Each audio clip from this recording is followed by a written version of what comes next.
الحمد لله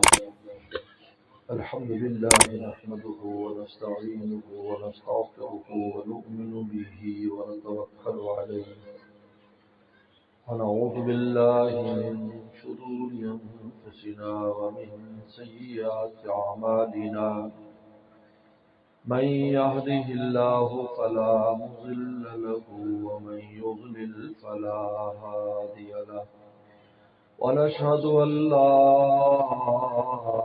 إله إلا الله وحده لا شريك له ونشهد أن سيدنا وسندنا وحبيبنا وشفيعنا ومولانا محمدا عبده ورسوله صلى الله تعالى عليه وعلى آله وأصحابه وبارك وسلم. أما بعد فأعوذ بالله من الشيطان الرجيم. بسم الله الرحمن الرحيم. ربنا ظلمنا أنفسنا وإن لم تغفر لنا وترحمنا لنكونن من الخاسرين. صدق اللہ مولانا العظیم. میرے محترم بزرگ اور دوستو، اللہ تعالیٰ نے آدم علیہ السلام اور اماں حوا کو جب وہ جنت سے زمین پر آ گئے تو ایک دعا سکھائی، اور اس دعا کی ابتدا ربنا سے کی، اے ہمارے پالنے والے. کیونکہ اللہ کی جو شان ربوبیت ہے ہم اسی کے سہارے پر ہے. سورہ فاتحہ میں بھی رب العالمین، الحمدللہ رب العالمین، عالم کو پالنے والے، شان ربوبیت، بندوں کی تربیت فرماتے ہیں، روح کی تربیت بھی اور جسم کی تربیت بھی. سے اللہ تعالی نے سب سے پہلے جو اپنا تعلق ظاہر فرمایا، الستو بربکم، میں تمہارا پالنے والا نہیں. حالانکہ ہمارا جسم تو نہیں تھا، روحیں تھی، لیکن روحوں سے کیا کہا، میں تمہیں نہیں پال، روحیں بھی تو پلتی، روح کو بھی تو پالا جاتا ہے. احادیث میں آتا ہے کہ اسرافیل علیہ السلام روحوں کی تربیت کے لیے مقرر ہے.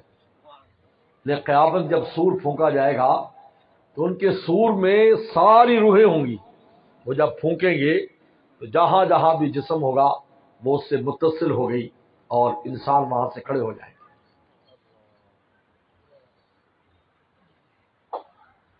اس لیے محدثین نے لکھا ہے کہ 3 سال تک جب پیغمبر اسلام پر وحی نہیں آئی، 3 سال وحی منقطع رہی. اس دوران اسرافیل علیہ السلام آیا کرتے تھے. پیغمبر السلام کو جب جوش ہوتا اور آپ پہاڑ پر جب چڑھ جاتے تو اس وقت وہ ظاہر ہوتے اور بات انک لرسول اللہ حقا، آپ سچے اور اللہ کے رسول ہیں، تو آپ کو تسلی ہو جاتی. سکن جاشو، آپ کا جوش ٹھنڈا ہو جاتا. کہ یہ 3 سال اسرافیل علیہ السلام کیوں آتے تھے؟ کیونکہ قرآن کو بھی اللہ نے روح قرار دیا ہے، ایک روحانی طاقت، ایک روحانی وحی آپ پر اترنے والی ہے. تو آپ کی روح کو مضبوط کیا گیا تاکہ جب آپ پر قرآن نازل ہو تو آپ اس کو برداشت کر سکیں. تو روح من امرنا قرآن نے کہا ہے، قرآن کو بھی روح قرار دیا ہے، روحانی چیز ہے. اسرافیل علیہ السلام روحوں کی تربیت کے لیے مقرر، ان کے ذریعے روحوں کی تربیت ہوتی. اللہ تعالیٰ اسے فرمایا لستو بربکم، جب ہم روحیں تھے، میں تمہارا پالنے والا نہیں. آدم علیہ السلام، اللہ تعالیٰ نے عجیب بات لکھی ہے کہ آدم علیہ السلام سے خطا ہوئی، قرآن نے اس کو عصیان سے تعبیر کیا. عصا آدم ربہ فغوا، آدم السلام سے خطا ہوئی اپنے رب کے حق میں. ربہ، وہاں بھی لفظ رب لائے.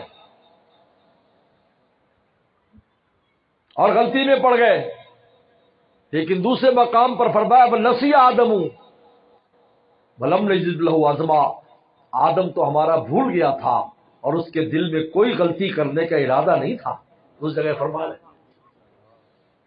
اس جگہ فرما رہے ہیں کہ آدم سے خطا ہوئی، دوسری جگہ فرما رہے ہیں کہ آدم تو بھول گئے تھے، لم نجد لہ عزما، اور ہم نے ان کے دل میں کوئی عزم اور ارادہ نہیں گناہ کا پایا تھا، بس ایسے بھول میں ہو گئی. جب پیغمبر فرمایا کہ آدم بھی بھول گئے، ان کی اولاد بھی بھول جاتی، اتنی باتیں ہم بھول جاتے. اور یہ بھولنا بھی بڑی نعمت ہے. اگر ہم نہ بھولتے تو ہر غم فکر جو صدیوں پہلے یا سال 2 سال پہلے وہ بھی آج ہمیں ایسی تازہ یاد ہوتا تو پھر انسان ہر وقت تکلیف میں رہتا. کہتے ہیں نسیان بھی اللہ کی نعمت ہے. وقتی تکلیف ہوئی اس کے بعد بھول گئے، اللہ اس وقت ایسے لگتا ہے کہ آدمی یار اتنا غم ہے میں تو جی نہیں سکتا، لیکن کچھ دن کے بعد کہتے ہیں انسان کے دل کی فرشتے مرہم پٹی کرتے ہیں اور 40 دن میں مکمل اس کی مرہم پٹی ہو جاتی ہے اور وہ اپنے مکمل طور پر اپنے کام میں لگ جاتا ہے. اگر نسیان نہ ہوتا تو کیا ہوتا، ہر وقت یاد رہتا. جیسے ہمارے والد رحمۃ اللہ فرماتے اگر موت نہ ہوتی ہمارے گھر میں دادے پر دادے، لکڑ دادے، شکر دادے، ککڑ دادے بھی ہوتے، آپ اپنا کام کرتے، اپنے بچے پالتے اور دادے پر دادوں کو ہوتے تو ساری معذوری والے تھے. بستروں پر پڑے ہوتے، ان کو روٹیاں کھلانی پڑتی، ان کے جو ہے پیشاب پخانہ صاف کرنا پڑتا. اس دنیا کے نظام کیسے چلتا؟ اللہ نے موت دے کر کہا کہ بھائی تم سارے جنت میں جاؤ، پچھڑوں کو دنیا میں رہنے دو.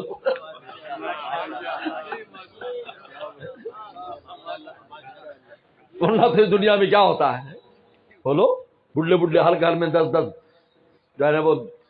جو ہے وہ پیڑیاں بڈھوں کی پڑی ہوتی ہیں. اللہ نے فرمایا بھائی بابا جی جاؤ، آپ تم آگے جاؤ، اب آگے کے مزے لو، جوان ہو جاؤ وہاں جا کر. کیونکہ مومن کے لیے اگلی منزل پچھلی منزل سے اعلیٰ ہے، یاد رکھو بہت اعلیٰ ہے. حدیث شریف میں آتا ہے، بخاری شریف میں آتا ہے، مرنے والے کی اگر ایک نیکی بھی واہ ہوتی ہے، تھوڑی سی بھلائی، بخاری کی روایت ہے، اس کو پتہ چل جائے میری یہ بھلائی آ گئی اور قبول ہو گئی، اللہ فرمائیں گے دیکھ تجھے دنیا میں بھیجوں 7 گنا بڑی دنیا دے دوں، جانے کو تیار ہے؟ یہ اللہ پہ مجھے نہیں جانا ہے، مجھے نہیں جانا، اس لیے کہ وہ اس بھلائی اور نیکی کی وجہ سے وہ ایمان پر مرا ہے، کیونکہ اللہ نے اس کو قبول کر لیا. کہتے دوبارہ پتن جاؤں گا واپس ایمان کے ساتھ آتا بھی ہو کہ نہیں. اس کے اس بات کی کوئی فکر نہیں ہوگی کہ آگے کچھ سزا ملی کچھ ہے. بھائی ایمان لے کر آیا، آخر میں نے جانا تو جنت میں ہی ہے، میں تو ہوں تو جنت کی سواری، چاہے 3rd کلاس کے ڈبے میں ہو، پہنچنا تو اسی منزل پر ہے جہاں 1st کلاس والوں نے جانا ہے. منزل تو ایک ہی ہے، بولو بھائی. جہاں آدمی کوئی بزنس کلاس میں بیٹھا ہو، کوئی اکانومی پلس میں بیٹھا ہو، کوئی عام اکانومی میں بیٹھا ہو اور وہ مکہ شریف اور جدہ جا رہا ہو، تو بتاؤ پیچھے والا حاجی جو اکانومی میں ہوگا جس کی سیٹ بھی چھوٹی ہوگی اور پرائیویٹ اگر ہوگا تو بالکل چھوٹی سی سیٹ ہوگی، تو بتاؤ وہ بھی دل میں خوش ہوگا یا نہیں؟ وہ کہے گا بھائی جہاں اگلے پہنچے گی جن کو راحت ملے وہیں ہم نے پہنچنا ہے، لبیک کا نعرہ لگا کر گھر کا دیدار ہم نے بھی کرنا ہے. بخاری میں آتا ہے کہ ذرا سی بھلائی اگر قبول ہے تو مجھے نہیں آنا. تو میرے دوستو آدم علیہ السلام کے اس نسیان کو عصیان سے کیوں تعبیر کیا؟ اللہ وال نے بڑی خوبصورت بات کی، کہا کہ اگر عصا آدم و ربہ کو کہا، لفظ رب لا کر یہ بتلایا ہے کہ آدم السلام کی تربیت کرنا اور جو خلافت کا تاج ان کے سر پر رکھنا ہے، اس تاج کے لیے ان کے اندر پوری صلاحیت کو اجاگر کرنا، یہ اللہ تعالیٰ کی شان ربوبیت تھی. آدم السلام کو کہا آسا اے آدم تو نے خطا کی، بس آدم جو عاشق تھے ان کا دل پھٹ گیا، وہ زمین پر آ کر روئے اتنا روئے کہ چشمے ان کے آنسوؤں سے جاری ہو گئے اور مکمل طور پر شکستہ ہو گئے. جب مکمل شکستہ ہو گئے تو بندگی کی اعلیٰ معراج پر پہنچ گئے. جب بندگی کے اعلیٰ معراج پر پہنچے تو اللہ نے تاج خلافت سر پر رکھا. جس طرح پیغمبر صلی اللہ علیہ وسلم طائف میں اپنی بندگی کے اللہ اکبر عروج پر پہنچ گئے، بندگی مار کھائی، پتھر کھائے، جسم زخمی، ایسی مظلومانہ حالت عتبہ جیسا دشمن جو مکہ میں تھا اس کو بھی دیکھ کر رحم آ گیا. اس نے اپنے نوکر عداس سے کہا کہ بھائی ان کے لنگور لے جاؤ اس قریشی کے ساتھ کیا کیا ان لوگ بتائے بالوں نے. اس کا دل پسیج گیا. عداس لے کر آیا. پیغمبر سلام نے بسم اللہ الرحمن الرحیم پڑھ کر جب انگور کھائے. دیکھو دشمن تھا لیکن رسول اللہ نے اس کی ہدیہ تحفے کو قبول کیا ہے. سن لو اخلاق پیغمبر. ہاں تھوڑے سے واپس کر دیجیے واپس کر دیجیے. اور جھگڑے ایسے اندر یہ ہو گیا تھا. کیا اخلاق ہے؟ کہتے ہم ان کی امتی. کیسے امتی ہے؟ آپ کہہ دیتے نہیں چاہیے یہ تو میری مخالفت کرتا ہے. اخلاق پیغمبر ہے. اگر بھیجا تو آپ نے تحفے کو قبول کر لیا. جب آپ اپنی پسند ناپسند پر قبول کرتے ہیں ہمیں کس سے اچھا تعلق ہے ٹھیک ہے نہیں واپس کر دو یہ ہمیں ضرورت نہیں ہے. تو عداس آپ کے منہ کو دیکھنے لگا. آپ نے فرمایا حیران ہو کر کیوں دیکھتے ہو؟ کہا یہ کلمہ جو آپ نے کھانے سے پہلے پڑھا ہے یہ تو ہمارے پیغمبر نے ہمیں بتایا تھا. کہ تو کہاں سے آیا ہے؟ کہا میں نینوا بستی سے آیا ہوں. یونس سلام کو امتی ہوں. ہمارے اس میں آ رہا ہے کہ یونس سلام نے ہمیں بتایا تھا کہ پہلے اللہ کا نام لے کر پھر کھایا پیا کرو. آپ نے جب وہ نام لیا تو میں حیران ہو گیا کہ آپ نے کیسے یہ نام لیا. فرمایا کہ یونس میرا بھائی ہے میں بھی اس کی طرح پیغمبر ہوں. تو اس نے آپ کے ماتھے کو چوما. جب واپس گیا تو عتبہ نے تھپڑ مارا. اس نے کہا کہ تجھے اتنا اکرام کرنے کے لیے کہا تھا کہ تو ماتھا چومے. انہوں نے کہا تم قریشی لوگ جاہل ہو تم نہیں پہچانتے کہ کون ہستی ہے. اس وقت پیغمبر سلام یہ دعا کی ہے. بخاری شریف میں آتا ہے علم تکن سخت علیہ فلا ابالی. اللہ اگر آپ مجھ سے ناراض نہیں ہیں تو آپ کے راہ میں اس مار کھانے کی مجھے کوئی پرواہ نہیں. زندگی کی انتہا ہے. گزر گئی جو گزرنا تھی دل پہ مگر جو تیری مرضی کے بندے تھے لب ہلا نہ سکے. واپس آئے جب اسلام آ گئے اللہ تعالیٰ آپ کو آسمانوں پر بلا رہے. ہمارے والد رحمۃ اللہ فرمایا کرتے تھے معراج کی جو آیات ہے سبحان الذی اسری بعبدہ پاک وہ ذات جو راتوں رات لے گیا عبدہ اپنے بندے کو. کہ لفظ عبدی کہا لفظ رسول نہیں کہا کیونکہ آپ کی شان عبدیت کی جب آپ نے انتہا کر دی تو اللہ نے آپ کی معراج کی بھی انتہا کر دی.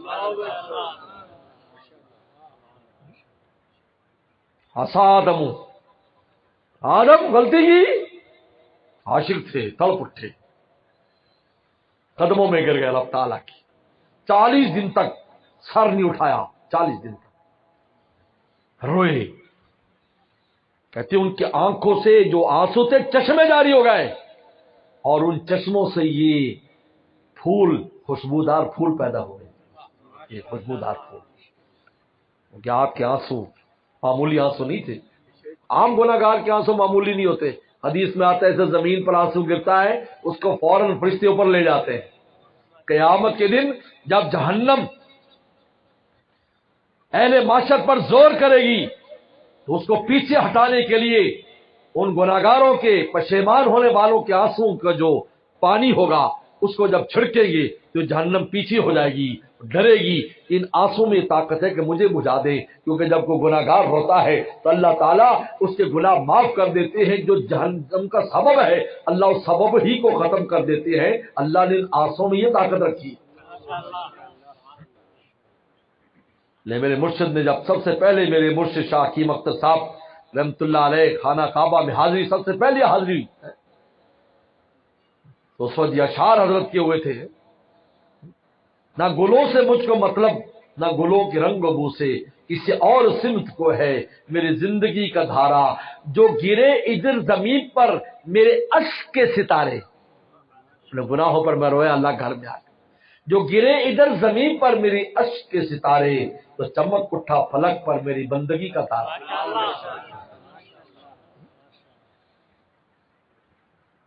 آدم السلام مٹ گئے. 40 دن روتے رہے. اما ہوا بھی روتی رہی اور اترے بھی الگ الگ. ایک ہندوستان میں اتر رہے یعنی یہ جو سرزمین ہے ہندوستان کی پہلے انسان اور پہلے پیغمبر کے قدم اس زمین پر لگے ہیں. یہ جو اتنی بڑی خیر و برکات یہاں نظر آتی ہیں، اس کی کوئی پیچھے سبب اور وجہ ہوتی ہے. حضرت فرماتے ہیں، حضرت مولانا قاسم نانوتوی رحمۃ اللہ علیہ، کہ جہاں پر بھی تم کہ ایسی چیز دیکھو کہ وہاں پر کچھ روحانیات، روحانی اور اللہ تعالیٰ سے تعلق ایسی چیز دیکھو، سمجھ جاؤ جہاں ضرور کوئی ایسا اللہ والا گزرا ہے، رہا ہے، اس زمین کو کوئی ایسا شرف ضرور حاصل ہے جس کی وجہ سے اس زمین میں سے ایسے لوگ پیدا ہو رہے ہیں جو خدا رسول کو چاہنے والے ہیں. میرے دوستو، ہندوستان میں سب سے پہلے آدم اسلام ہندوستان میں آئے، اس زمین سے گزر کر گئے، یہیں سے گزر کر گئے. یہاں سے گزر کر آپ حج کے لیے گئے. پہلے سمندر ایسے نہیں تھا کہ بیچ میں سمندر ہو، پہلے سب جگہ جڑی ہوئی تھی، سمندر اطراف میں تھا. چلنے کے لیے پیدل سفر ہوتے تھے یا سواریوں پر، کشتیوں کی ضرورت نہیں تھی. بعد میں زمین پھٹتی گئی زلزلوں سے تو پانی بیچ میں آتا گیا، اور آج تو ہمیں سمجھ میں آتا ہے کتنی جھیلیں، آپ جاؤ شمالی علاقہ جات میں زلزلوں کی وجہ سے کتنی جھیلیں بن گئی. بلکہ ابھی بھی سندھ کے کسی علاقے میں 100 میل لمبی جھیل بن گئی، پانی سے 100 میل لمبی. یہ عجیب بات ہے، پانی سے اتنی بڑی جھیل بن گئی. تو یہ زلزلوں سے پھٹ گیا، ورنہ پہلے پیدل سفر ہوتا تھا. اور اما ہوا جدہ میں اتری. جدہ کا نام اس لیے، جدہ میں نے دادی، ان کی قبر مبارک بھی وہاں ہے. جدہ میں اما ہوا کی قبر ہے، قبر مبارک ہے. آدم السلام کو اللہ نے کہا چل میرے گھر کو تعمیر کر. وہاں پھر ملاقات ہوئی. اس لیے مزدلفہ میں سنا ہے، مزدلفہ تو مزدلفہ اس لیے کہتے ہیں کہ وہاں اما ہوا اور آدم السلام کی وہاں ملاقات ہوئی. تو میرے دوستو،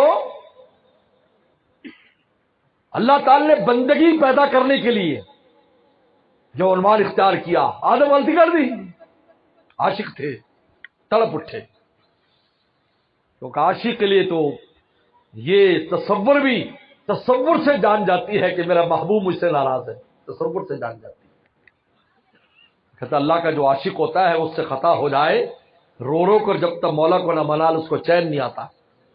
یہ جو ہم ڈٹے رہتے ہیں نا، یہ دلیل ہے کہ مولا تعالیٰ سے ہمارا کوئی تعلق نہیں ہے. ورنہ انسان جو حدیث شریف میں آتا ہے کہ مومن سے خطا ہو اس کو ایسے لگتا ہے جیسے پہاڑ میرے سر پر رکھ دیا گیا. جب تک کہ رو رو کے خدا کو منا نہیں لیتا اس وقت تک اس کو چین نہیں آتا. اور منافق کو گناہ ایسے لگتا ہے جیسے مکھی بیٹھ گئی اور ہاتھ سے اڑا دی، بس اتنی اس کو پرواہ ہوتی ہے جیسے مکھی اڑانے کی انسان کو پرواہ ہے. اور مومن کو اتنی پرواہ ہوتی ہے وہ کہ پہاڑ کے نیچے میں دب گیا، جب تک یہ پہاڑ کا بوجھ ہٹے گا نہیں اس وقت تو اس کو چین نہیں آتا. یہ فرق ہے. اس سے انسان اپنے قلب کی کیفیت دیکھ سکتا ہے کہ گناہ کے اوپر اس کے دل کی کیا کیفیت ہے. اگر گناہ کے اوپر اس کا کوئی احساس نہیں ہے، کوئی رونا دھونا نہیں ہے، اللہ کے سامنے نہیں گر رہا ہے، استغفار نہیں کر رہا ہے، اتنا استغفار کرے کہ دل کو سکون آ جائے اور سمجھ لے کہ اب میری معافی ہو گئی، اس وقت تک اس کو چین نہ آئے، یہ دلیل ہے اس کا دل زندہ ہے، اس کے دل میں زندگی ہے. یہ دل کے زندہ ہونے کی علامت، یاد رکھو. گناہوں پر رونا دل کے زندہ ہونے کی علامت ہے، اور گناہ پر نہ رونا دل کے مردہ ہونے کی علامت ہے. دل مردہ ہو چکا ہے، اس کو احساس بھی نہیں ہے کہ میں گناہ کر رہا ہوں، کیونکہ سیاہ ہوتا چلا جا رہا ہے. اور پھر ایک وقت آتا ہے کہ اتنا سیاہ ہو جاتا ہے کہ اس کے اوپر مہر لگا دی جاتی ہے. اس لیے انسان خود مہر لگاتا ہے. اللہ تعالیٰ تو فیل اس لیے کرتے ہیں کہ اب اس قابل ہی نہیں رہا.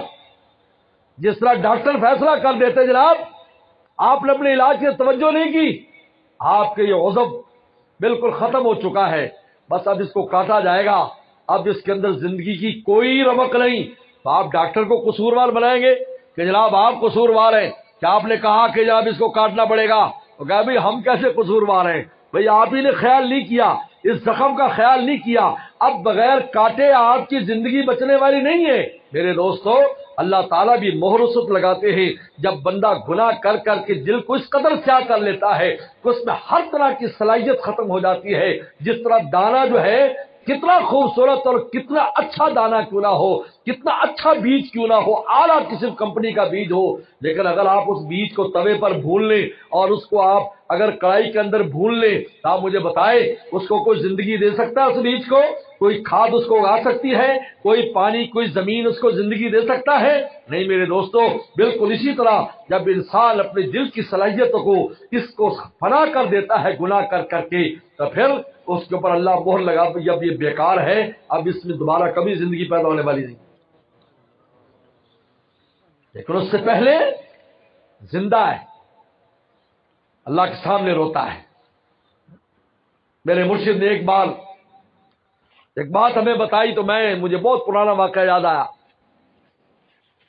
غالباً یہ 82 کی بات ہے۔ ہمارے بھائی ڈاکٹر جمیل صاحب بھاولپور پڑھتے تھے،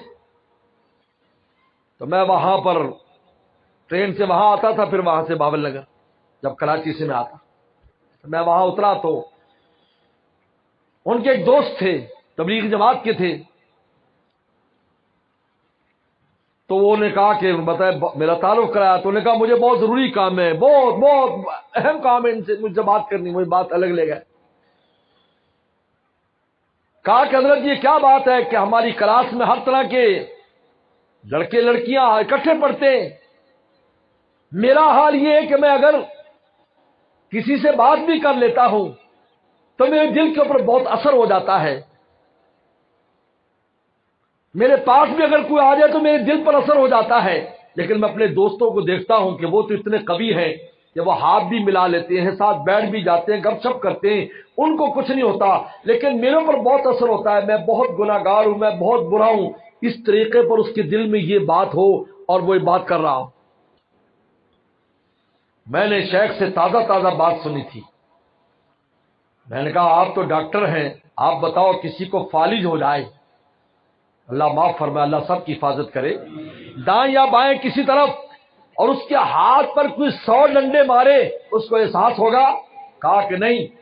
اور اگر زندہ آدمی کو چھوٹی سی اگر چونٹی بھی کاٹے گا تو آپ بتاؤ چونٹی بھی کاٹے گی تو اس کو احساس ہوگا؟ کہا کہ بالکل ہوگا۔ تو میں کہا مجھے بتائیں وہ 100 ڈنڈے والا طاقتور ہے یہ چونٹی والا؟ انہوں نے کہا جی وہ تو مردہ ہو گیا۔ میں کہا یہ دلیل ہے کہ آپ کا دل زندہ ہے، ان کا دل مردہ ہو چکا ہے، ناجنس کی صحبت کی میں بات بیٹھ کر احساس ختم ہو چکا ہے۔ یہ کوئی دلیل اس بات کی نہیں ہے، یہ اس بات کی دلیل نہیں کہ آپ میں کوئی برائی ہے، یہ آپ کی زندہ ہونے کی علامت ہے۔ تو جب انسان زندہ ہو تو اس کو چھوٹی چیز کا بھی احساس ہوگا، اس کا دل محسوس کرے گا، گناہ ہوگا اللہ یہ کیا ہو گیا مجھ سے، رو رو کے منا رہا ہے۔ کعبہ کس منہ سے جاؤ گے غالب، شرم تم کو مگر نہیں آتی۔ اللہ والے نے کہا کہ غالب کو کیا پتہ اللہ کی رحمتوں کا، اسی منہ سے کعبہ جاؤں گا، رو رو کے ان کو مناؤں۔ اللہ تعالیٰ نے آدم علیہ السلام کو بندگی پیدا کرنے کے لیے، بندگی سارے بندگی پیدا، روئے پشمان ہوئے، روئے اللہ کے سامنے، اللہ رلا رہے، عاشقوں کو بھی رلاتے بھی ہیں، یاد رکھو یہ رونا دلیل ہے عشق کی۔ رو رہے آدم السلام، جب بہت روئے تو کیا کہا؟ فاجتباہ ربہ، وہاں بھی رب لائے، رب نے پھر ان کو اپنا بنا لیا خاص، فتاب علیہ، خصوصی توجہ دی، خصوصی توجہ۔ اب چونکہ دل پر آدم السلام کے بہت زیادہ اثر تھا، بہت اثر ہو گیا، اس میں بہت اثر ہو گیا، مجھ سے کیا ہوا؟ تو اللہ نے کہا تسلی کر، جیسے کوئی آدمی اس کا کوئی خاص عاشق ہو، خادم ہو، اور اس سے غلطی ہو جائے، کہا بھی تو نے غلطی کی، اور وہ بیچارے پر بہت بوجھ ہو کہ میں نے اپنے اس محبوب کے شان میں غلطی کر دی، اور رو رہا ہے، پیٹ رہا ہے، معافی مانگ رہا ہے، پھر کہتا ہے بھائی کوئی بات نہیں، بھائی ایسا ہو جاتا ہے، تسلی رکھو، میرے دل میں کوئی بات نہیں، تم مجھے اب بھی پیارے ہو، تو اس کو تسلی ہو جاتی۔ تو اللہ نے کہا فَنَسِيَ آدَمُ، بھائی آدم تو بھول گئے تھے، لَمْ نَجِدْ لَهُ عَزْمًا، ان کا ارادہ کب تھا، تسلی ہوتی۔ کیونکہ اگر دل پر ہر وقت بوجھ رہے گا تو کام کیسے کریں گے؟ اب تو خلافت ذمہ داری آ گئی، خلافت کی ذمہ داری۔